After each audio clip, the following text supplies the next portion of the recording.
Hello friends, I am Akhilesh Meena. Discuss करेंगे class 10th NCERT chemistry का chapter number 3 metals and non metals. Students, इससे पहले हम इस एक्सरसाइज का क्वेश्चन नंबर 1 to 12 का जो सॉल्यूशन है हम डिस्कस कर चुके हैं। इस वीडियो में डिस्कस करेंगे question number 13 and 14। Question number 13 है, You must have seen tarnished copper vessels being cleaned with lemon or tamarind juice. Explain why these sour substances are effective in cleaning the vessels. Students, copper के जो vessels होते हैं, मतलब copper के एक तरह से बोल सकते हैं जो बर्तन होते हैं, काफ़ी दिनों के बाद हम देखते हैं कि जो पुराने बर्तन होते हैं, मतलब कॉपर के जो वेसल्स होते हैं, उनमें ऐसे लगता है जैसे उसमें जंग लग गई है। ठीक है, जैसे उनका कोरोजन हो गया है। ठीक है, देखने में हमको जो पुराने वेसल्स होते हैं कॉपर के, मतलब बोल सकते हैं जो तांबे के बर्तन होते हैं, तो काफ़ी दिनों के बाद जब आप उनको देखते हो तो उन पे क्या है, कुछ स्पॉट्स आ जाते हैं, मतलब कुछ धब्बे से लग जाते हैं उस पर। ठीक है, और ऐसे लगता है जैसे उनमें उनका कोरोजन हो गया है। ठीक है, वो कोरोइड हो गए हैं। अब उनको, उनके धब्बों को, उन वेसल्स पे से उन धब्बों को साफ करने के लिए हम जनरली करते क्या हैं कि लेमन या फिर टेमरिंड, मतलब इमली बोल सकते हैं टेमरिंड के लिए, इमली या फिर लेमन के जूस को डालते हैं उसमें। मतलब लेमन और टेमरिंड के जूस से उन टर्निज्ड कॉपर वेसल्स को हम साफ़ करते हैं, और साफ़ होने के बाद में वो ऐसे दिखाई देते हैं एकदम न्यू वेसल्स की तरह, जैसे कि वो स्टार्टिंग में थे। यहाँ टर्निज्ड का मतलब ही ये है धब्बे। ठीक है, कॉपर वेसल्स पे जब धब्बे लग जाते हैं, जब पुराने हो जाते हैं वो, तो उन पे जो स्पॉट्स आ जाते हैं, जो धब्बे लग जाते हैं, ठीक है, एक तरह से ऐसे होता है इसमें बस जंग लग गई है, उन्हें बोलते हैं टर्निज्ड कॉपर वेसल्स। अब उनको साफ़ करने के लिए लेमन और टेमरिंड के जूस का हम यूज करते हैं, जिससे वो इजीली साफ़ हो जाते हैं। ठीक है, और एकदम न्यू जैसे दिखने लगते हैं। इसको मैं एक्सप्लेन करना है कि वो जो सोर सब्सटेंसेज हैं, मतलब जो खट्टे पदार्थ हमने लिए हैं, लेमन एंड टेमरिंड सोर सब्सटेंसेज हैं, वो वेसल्स को क्लीन करने में कैसे अपना इफेक्ट दिखाते हैं, ये हमको एक्सप्लेन करना है इस वीडियो में। तो स्टूडेंट, कॉपर के जो वेसल्स होते हैं, हमारे एटमॉस्फेयर में जो कार्बन डाइऑक्साइड गैस प्रेजेंट है वो उसके साथ रिएक्ट करते हैं। ठीक है ना, कॉपर के वेसल्स, मतलब कॉपर रिएक्ट करेगा कार्बन डाइऑक्साइड के साथ जो हमारे एयर में प्रेजेंट होती है ऑलरेडी, और कॉपर फिर कार्बन डाइऑक्साइड से रिएक्शन करने के बाद फॉर्म करता है कॉपर कार्बोनेट। ठीक है ना, क्या फॉर्म करेगा, कॉपर कार्बोनेट। देखो इसकी रिएक्शन मैं यहाँ पे दे देता हूँ। ये कोई कॉपर का वेसल है, कार्बन डाइऑक्साइड जो एटमॉस्फेरिक होती है इसके साथ रिएक्शन करने के बाद CuCO3, मतलब कॉपर कार्बोनेट, जिसका नेचर कैसा होता है, बेसिक। ठीक है, ये फॉर्म करता है। अभी कॉपर कार्बोनेट क्या करता है, जैसे ही हम लेमन या टेमरिंड का जूस यूज करते हैं, किस पे, उस वेसल पे, तो कॉपर कार्बोनेट की जो लेयर होती है वो उस वेसल के ऊपर डिपॉजिट होती है, जो ग्रीन कलर की होती है। ठीक है ना, मतलब कॉपर का जो बर्तन आपके पास है, जो वेसल है, उसने CO2 के साथ रिएक्शन की और कॉपर कार्बोनेट फॉर्म कर दिया। ठीक है, तो जनरली क्या होता है कि जो कॉपर वेसल की जो शाइनिंग है, ठीक है, वो क्या है, डिसअपियर हो जाती है और ग्रीन कलर की लेयर उस कॉपर की वेसल पे, उसके सरफेस पे फॉर्म हो जाती है। अब हम जब सिट्रिक एसिड जो हमारी लेमन में होता है, जब उसे हम यूज करते हैं तो सिट्रिक एसिड के साथ रिएक्शन करता है ये कॉपर कार्बोनेट। अब इन दोनों की रिएक्शन के बाद एक सॉल्ट एंड वाटर फॉर्म होते हैं। सॉल्ट का नाम होगा कॉपर सिट्रेट, ठीक है, और इसके साथ वाटर भी फॉर्म होता है। कॉपर सिट्रेट जिसे हम सॉल्ट बोलते हैं, एंड इसके साथ वाटर भी फॉर्म होता है। कब? जब कॉपर कार्बोनेट रिएक्ट करता है सिट्रिक एसिड के साथ। कॉपर कार्बोनेट कहाँ से मिला? कॉपर ने रिएक्शन की कार्बन डाइऑक्साइड के साथ, तो उसकी सरफेस पे एक लेयर बन गई ग्रीन कलर की कॉपर कार्बोनेट की। अब जब हम उसे साफ़ करने के लिए सिट्रिक एसिड यूज कर रहे हैं, जो हमें लेमन से मिला है, जो लेमन के अंदर होता है, ठीक है, जिसका फॉर्मूला होता है C6H8O7, ये सिट्रिक एसिड का केमिकल फॉर्मूला है। तो जब ये कॉपर कार्बोनेट के साथ रिएक्ट करेगा तो फॉर्म करेगा कॉपर सिट्रेट, ठीक है, जिसका केमिकल फॉर्मूला होता है C12H10Cu3O14। ये कॉपर सिट्रेट का केमिकल फॉर्मूला है, और इसके साथ वाटर भी फॉर्म होगा H2O, ठीक है। और ऐसा होने से क्या होता है कि जो टर्निज्ड कॉपर वेसल है वो क्लीन हो जाएगा, ठीक है, जो उस पर धब्बे आए थे वो एकदम क्लीन हो जाएगा, ठीक है, उसकी जो चमक थी, उसकी जो शाइनिंग थी, वो पहले जैसी हो जाएगी, ठीक है ना। इसकी थ्योरी में यहाँ पे राइट डाउन कर देता हूँ। ओके फ्रेंड्स, तो यहाँ जो केमिकल रिएक्शंस हुई हैं, मैं दोनों को यहाँ पे राइट डाउन कर दिया है, ठीक है। फर्स्ट केस में क्या होगा कि कॉपर का वेसल होगा, कोई एटमॉस्फेरिक कार्बन डाइऑक्साइड गैस होगी। इन दोनों की रिएक्शन के बाद जो प्रोडक्ट फॉर्म होगा वो कॉपर कार्बोनेट होगा, जिसका नेचर कैसा होता है, बेसिक। और कॉपर कार्बोनेट की जो ग्रीन लेयर होगी वो कहाँ होगी, उस कॉपर वेसल के सरफेस पे, ठीक है। अब ये कॉपर कार्बोनेट की जो ग्रीन लेयर है ये रिएक्ट करेगी सिट्रिक एसिड के साथ, ठीक है। जब हमने लेमन और टेमरिंड का जूस जो अप्लाई किया है इस कॉपर के वेसल पे, तो क्या होता है कि यहाँ जो सिट्रिक एसिड है वो कॉपर कार्बोनेट की इस ग्रीन लेयर के साथ रिएक्ट करेगा और फॉर्म करेगा एक सॉल्ट जिसका नाम है कॉपर सिट्रेट, ठीक है, एंड वाटर। ये दोनों ही केमिकल रिएक्शंस को मैंने बैलेंस नहीं किया है, ठीक है, आप इसे खुद बैलेंस कर लेना, क्योंकि केमिकल रिएक्शंस कैसे बैलेंस की जाती हैं इक्वेशंस मैंने ऑलरेडी एक वीडियो इस पे मैंने बना रखी है, ठीक है, आप उसको वॉच कर सकते हैं, नहीं तो वीडियो काफ़ी लंबा हो जाएगा। इसीलिए दोनों ही रिएक्शन सिंपल हैं, इनको बैलेंस कर सकते हैं, ठीक है। और इसकी थ्योरी मैंने यहाँ पे दे दी है आपके लिए।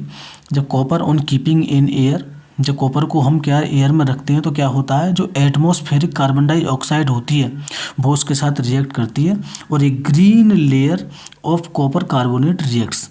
कॉपर कार्बोनेट की एक ग्रीन लेयर फॉर्म होगी जो रिएक्ट करेगी सिट्रिक एसिड के साथ, जिसका फॉर्मूला C6H8O7 है, जो लेमन के अंदर होता है, ठीक है। और ये क्या होता है, सिट्रिक एसिड कॉपर कार्बोनेट के साथ रिएक्शन करने के बाद में एक सोल्यूबल सब्सटेंस फॉर्म करता है जिसका नाम है कॉपर सिट्रेट, ठीक है, जिसका फॉर्मूला मैंने ऊपर राइट डाउन कर दिया है। और जो वेसल होता है वो क्लीन हो जाता है, ठीक है। वेसल क्या होगा, वो हमारा जो पहले टर्निज्ड कॉपर वेसल था अब वो हो जाएगा क्लीन कॉपर वेसल्स, ठीक है। नेक्स्ट मूव करते हैं क्वेश्चन नंबर 14 पे। डिस्कस करेंगे question number 14, differentiates between metals and non metals on the basis of their chemical properties. Metals and non metals की केमिकल प्रॉपर्टीज को यहाँ पे हम डिस्कस करेंगे, एक तरह से ये कह सकते हैं, ठीक है। तो स्टूडेंट्स, इनकी फिजिकल प्रॉपर्टी के बारे में तो आप पहले ही इस चैप्टर में स्टडी कर चुके हैं, ठीक है, और मैंने भी मेटल्स एंड नॉन मेटल्स की जो फिजिकल प्रॉपर्टीज हैं उसको डिस्कस किया है। ठीक है, जैसे मेटल्स सॉलिड होते हैं एंड जो नॉन मेटल्स होते हैं वो गैसेस फॉर्म में भी होते हैं एंड सॉलिड फॉर्म में भी होते हैं जो नॉन मेटल्स होते हैं। जैसे नॉन मेटल्स में कार्बन होता है, नॉन मेटल है लेकिन फिर भी सॉलिड स्टेट में होता है। फास्फोरस है, नॉन मेटल है फिर भी सॉलिड होता है। ऐसे ही मेटल्स में यहाँ पे आपको मैक्सिमम एग्जांपल्स आपको सॉलिड ही मिलते हैं मेटल्स में, लेकिन यहाँ भी एक एक्सेप्शन होता है। जैसे मरकरी है, ठीक है, जिसका केमिकल सिंबल होता है Hg, मेटल है लेकिन लिक्विड स्टेट में होता है। ठीक है, तो यहाँ हमें फिजिकल प्रॉपर्टी नहीं केमिकल प्रॉपर्टीज़ को डिस्कस करना है। तो स्टूडेंट्स 1 बाय 1 हम इसकी केमिकल प्रॉपर्टीज़ को हम डिस्कस करेंगे। तो नंबर 1, चलो मैं यहाँ पे एक बार, ठीक है, इसको लिख देता हूँ इसकी थ्योरी, फिर बाद में मैं आपको समझा दूंगा। ठीक है, ओके फ्रेंड्स, तो इस क्वेश्चन की थ्योरी मैंने यहाँ पे लिख दी है। ठीक है, 1 बाय 1 में इसको डिफरेंस करूँगा, मतलब डिफ्रेंशिएट करेंगे। तो देखो मेटल्स जो होते हैं इलेक्ट्रोपॉजिटिव होते हैं, मतलब जो मेटल्स की प्रॉपर्टी क्या होती है कि वो पॉजिटिव आयन बनाने की कैपेसिटी रखते हैं। ठीक है, मतलब इलेक्ट्रॉन लूज करते हैं वो।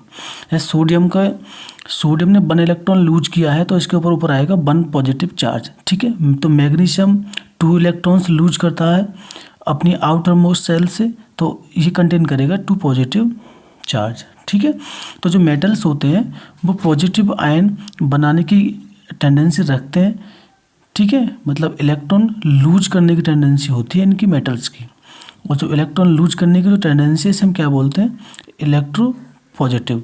और जो नॉन मेटल्स होते हैं वो इलेक्ट्रोनेगेटिव होते हैं, मतलब ये इलेक्ट्रॉन गेन करने की टेंडेंसी रखते हैं, इलेक्ट्रॉन गेन करते हैं, और जो जितने इलेक्ट्रॉन गेन करता है उस पर उतना ही नेगेटिव चार्ज आता है। क्लोरीन 1 इलेक्ट्रॉन गेन करता है अपने आउटर मोस्ट सेल कंप्लीट करने के लिए, तो उस पर 1 नेगेटिव आ गया। फॉस्फोरस 3 इलेक्ट्रॉन्स गेन करता है, ठीक है, तो इसके ऊपर आएगा 3 नेगेटिव। ठीक है, तो गेनिंग ऑफ इलेक्ट्रॉन ये होता है इलेक्ट्रोनेगेटिविटी। ठीक है, इलेक्ट्रॉन नेगेटिव होते हैं, और लूजिंग ऑफ इलेक्ट्रॉन ये टेंडेंसी होती है मेटल्स की, इन्हें बोलेंगे इलेक्ट्रोपॉजिटिव। ठीक है, सेकंड है कि जो मेटल्स होते हैं वो ऑक्सीजन के साथ रिएक्शन करने के बाद बेसिक और एम्फोटेरिक ऑक्साइड फॉर्म करते हैं।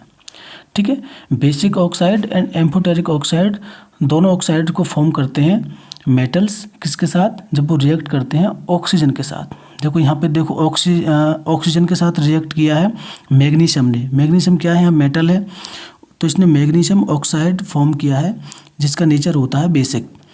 इधर एल्यूमिनियम जब ऑक्सीजन के साथ रिएक्ट होगा तो फॉर्म करेगा एल्यूमिनियम ऑक्साइड जिसका नेचर होता है एम्फोटेरिक।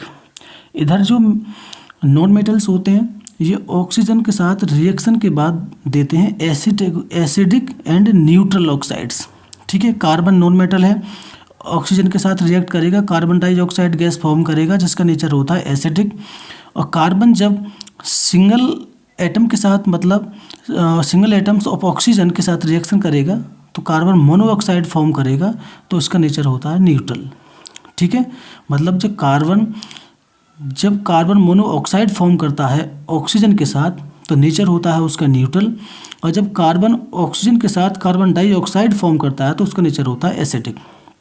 ठीक है, नंबर 3 डिफरेंस है इसका कि जो मेटल्स होते हैं वो आयनिक बॉन्ड फॉर्म करते हैं। ठीक है, जैसे NaCl में, इधर जब NaCl को हम ब्रेक करेंगे, ठीक है, यहाँ पे इसके NaCl के एक्वायस सॉल्यूशन में जब हम इलेक्ट्रिसिटी फ्लो कराते हैं तो ये Na+ एंड Cl- में ब्रेक हो जाता है। ठीक है, इसका आयोनाइजेशन हो जाता है। तो यहाँ सोडियम इलेक्ट्रॉन लूज कर रहा है और उस लूजिंग इलेक्ट्रॉन को क्लोरीन गेन कर रहा है। ठीक है, तो यहाँ क्या है, कंप्लीट ट्रांसफरिंग ऑफ इलेक्ट्रॉन हो रहा है। कंप्लीट ट्रांसफ़र ऑफ इलेक्ट्रॉन्स जहाँ होता है उसे हम बोलते हैं आयोनिक बॉन्ड्स। ठीक है ना, मतलब ये जो कंपाउंड था NaCl का ये ब्रेक हो गया, ब्रेक होने के बाद में आयंस में कन्वर्ट हो गया। ठीक है, आयंस में कन्वर्ट हो गया, क्योंकि यहाँ पे क्या है, इलेक्ट्रॉन्स की ट्रांसफरिंग हुई है। सोडियम ने इलेक्ट्रॉन ट्रांसफ़र किया है, उस ट्रांसफर्ड इलेक्ट्रॉन को Cl ने गेन किया है, ठीक है। इसीलिए ये बॉन्ड कैसे फॉर्म करते हैं, आयोनिक बॉन्ड्स, ठीक है। लेकिन यहाँ जो नॉन मेटल्स में क्या होता है, ये कोवेलेंट बॉन्ड फॉर्म करते हैं। तो स्टूडेंट, कोवेलेंट बॉन्ड्स का मतलब होता है जब टू एटम्स के बीच में इक्वल पार्टनरशिप होती है, ठीक है। हाइड्रोजन के बीच में 1 इलेक्ट्रॉन की पार्टनरशिप होती है, तो यहाँ फॉर्म होता है सिंगल कोवेलेंट बॉन्ड। ऑक्सीजन का जो मॉलिक्यूल होता है उसमें 2 एटम्स होते हैं, दोनों के बीच में 2 इलेक्ट्रॉन्स की पार्टनरशिप होती है, तो वहाँ उसे बोलेंगे डबल कोवेलेंट बॉन्ड्स, ठीक है। और नाइट्रोजन में क्या होता है, ट्रिपल कोवेलेंट बॉन्ड्स, ठीक है। तो equal partnership between the atoms, ठीक है, उसे बोलते हैं कोवेलेंट बॉन्ड्स। लास्ट इसका प्रॉपर्टी है number 4, metals replace hydrogen from acids and form salts. Metals जब हाइड्रोजन के साथ मेटल्स जब एसिड के साथ कंबाइंड होते हैं तो हाइड्रोजन गैस वहाँ से रिलीज करते हैं एंड सॉल्ट फॉर्म करते हैं। जैसे यहाँ पे सोडियम ने रिएक्शन किया हाइड्रोक्लोरिक एसिड के साथ, तो यहाँ सॉल्ट फॉर्म हुआ है sodium chloride, and hydrogen gas यहाँ से रिप्लेस हुई है, ठीक है, यहाँ से रिलीज हुई है। जबकि नॉन मेटल वाले केस में ऐसा नहीं होता है। नॉन मेटल जब भी एसिड के साथ रिएक्ट करते हैं तो वहाँ कोई भी हाइड्रोजन गैस रिलीज नहीं होती है। जैसे कार्बन नॉन मेटल है, वाटर के साथ रिएक्ट किया इसने, ठीक है। यहाँ किसके साथ रिएक्ट किया इसने, वाटर नहीं, मिस्टेक हुई यहाँ पे, ठीक है। ये हाइड्रोक्लोरिक एसिड है, ठीक है, हाइड्रोक्लोरिक एसिड। तो कार्बन जब हाइड्रोक्लोरिक एसिड के साथ रिएक्ट करता है तो क्या होता है यहाँ पे, यहाँ नो रिएक्शन, ठीक है, यहाँ इसके साथ कोई भी रिएक्शन नहीं होगी, ठीक है। Non metals do not replace hydrogen from acids, ठीक है। इस वीडियो में हमने डिस्कस किए हैं question number 13 and 14। I hope ये समझ आया होगा, ठीक है। मोबाइल की बैटरी लो हो रही है, इस वजह से थोड़ा मैंने स्पीड बढ़ाई है लास्ट में, ठीक है। और नेक्स्ट वीडियो हम डिस्कस करेंगे कुछ टाइम बाद, ठीक है। कल तो नहीं आ पाएगी, लेकिन कल के बाद कभी भी नेक्स्ट वीडियो आ सकती है, ठीक है। और अगर ये आपको वीडियो अच्छा लगता है तो प्लीज़ लाइक कीजिएगा, ठीक है, और चैनल को सब्सक्राइब कीजिएगा। Thanks for watching.